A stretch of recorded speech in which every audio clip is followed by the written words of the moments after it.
안녕하세요, 문선생입니다. 오늘은 이제 비전공 그리고 비경력자 분들이 산업기사 응시 자격을 갖추는 방법에 대해서 좀 알려드릴 거예요. 특히나 이제 전문대 졸업하신 분들은 이제 비용이나 이런 게 안 들고 무료로 맞출 수 있거든요. 일단은 방법을 알려드리기 전에 꼭 먼저 점검을 하고 가야 될 게 있어요. 이거는 큐넷이라는 한국산업인력공단 사이트에다가 한번 알아보는 건데요. 내가 응시 자격이 되는지 안 되는지를 일단 확인을 안 한 다음에 그냥 안 될 것 같다, 약간 지레짐작으로 확인을 안 하고 하시는 분들이 있어요. 만약에 이제 확인을 해가지고 응시가 된다고 하면은 이 영상을 더 볼 필요가 없겠죠. 완전히 안 되는 게 아닌 이상은 꼭 확인을 해보시는 게 좋아요. 원래 응시 자격 같은 경우는 보통은 한 세 가지로 많이 봐요. 첫 번째로 이제 경력이 되는지, 산업기사 같은 경우는 경력이 2년 이상 있으면 돼요. 그래서 내가 관련된 경력이 2년 이상 있는지, 그리고 이제 두 번째로는 내가 관련 학과, 뭐 전문대를 나왔다거나 아니면 4년제를 나온 경우, 이런 경우가 해당이 되겠죠. 그리고 마지막 세 번째로는 기능사를 딴 경우, 기능사 같은 경우는 관련이 없어도 상관없어요. 그래서 내가 아무 기능사나 따고 1년의 경력을 채웠는지 안 채웠는지, 요거에 따라서 이제 응시 자격이 좀 갈려요. 꼭 이것들이 아니더라도 전문대를 만약에 졸업했다고 하면은 학점은행제라는 제도를 통해서도 그냥 이제 무료로 자격을 얻을 수 있어요. 학점은행제라는 제도는 41학점을 가지고 있으면 산업기사 응시를 할 수 있어요. 전문대를 졸업하신 분들은 대표적으로 2년제 같은 경우는 80학점을 가지고 있죠. 그리고 3년제를 졸업하신 분들 같은 경우는 120학점 정도를 가지고 있어요. 뭐 폴리텍을 졸업했다고 더 많을 거고요. 근데 이 학점은행제라는 제도로 학점을 이렇게 끌고 올 수 있어. 이전시킬 수 있단 말이에요. 그래서 내가 2년제를 졸업했던 3년제를 졸업했던 이 전문대에서 학점을 학점은행제로 끌고 와서 산업기사 시험 응시를 할 수 있어요. 근데 대신에 이제 서류 처리를 해야겠죠. 내가 이제 응시 가능하다는 서류 발급을 받아야 되니까 여기서 학습자 등록이라는 과정, 그리고 학점 인정 신청이라는 과정을 밟아야 돼요. 근데 이 기간이 1년에 이제 4번밖에 없어요. 1월하고 4월, 그리고 7월, 10월 이렇게 4번 있거든요. 그래서 내가 몇 회차를 치려고 하는지, 시험을 언제 치려고 하는지, 그리고 이 학습자 등록, 뭐 학점 인정 신청 이런 게 언제 있는지를 확인해서 이제 시험 기간에 맞춰서 보면 좋겠죠. 이 학습자 등록이라는 거는 내가 이제 목표하는 전공을 설정해 주는 거예요. 예를 하나 들면은 내가 전문대에서 중국어과 아니면 중어 중문 이런 어문 계열을 좀 나왔다고 하면 사실 좀 기술 쪽 보기가 어렵잖아요. 그러면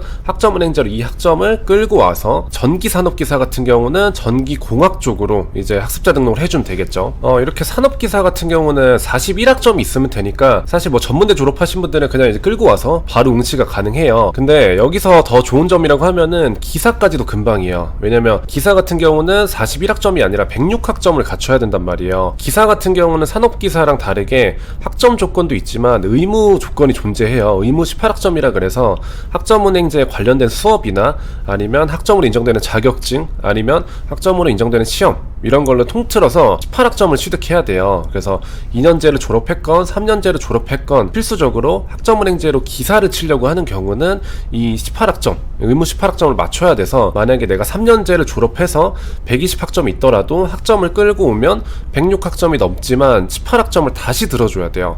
근데 요즘에는 이제 전문대 졸업하신 분들이 학점을 끌고 와서 기사만 따는 게 아니라 학점은행제로 학사까지 이렇게 스펙을 좀 업그레이드 하는 경우가 많이 생겼어요. 이렇게 그냥 학점을 끌고 와서 산업기사를 보는 방향도 있지만 수업을 조금 더 들어서 기사, 그리고 그 위에 바로 4년제 학위까지 이렇게 따는 루트도 가능하다는 거죠. 이런 거는 나중에 이제 이직을 할 때나 아니면 뭐 공기업을 지원하려는 분들한테도 좀 해당이 되는 것 같아요. 그리고 은근 모르시는 분들이 있는데 이 학점을 이렇게 106학점을 쌓아놓으면은 다른 기사도 가능해요. 그래서 보통 뭐 전기도 그렇고 소방이나 뭐 안전 쪽도 그렇고 보통은 쌍기사라 그래서 기사를 2개 따잖아요. 그래서 이런 경우도 그냥 한번 갖춰놓으면 가능하니까 산업기사를 갖춰서 다시 경력을 쌓고 이제 기사를 따는 거, 요런 이제 계단식 루트도 있지만 아예 그냥 약간 엘리베이터처럼 이렇게 기사를 맞추는 분들도 꽤 많이 생겨났다는 거, 요거는 이제 알고 있으시면 좋을 것 같아요. 제가 좀 중점적으로 설명드린 건 전문대 졸업 기준이에요. 근데 만약에 내가 뭐 고등학교 졸업이나 아니면 4년제 졸이다 하면은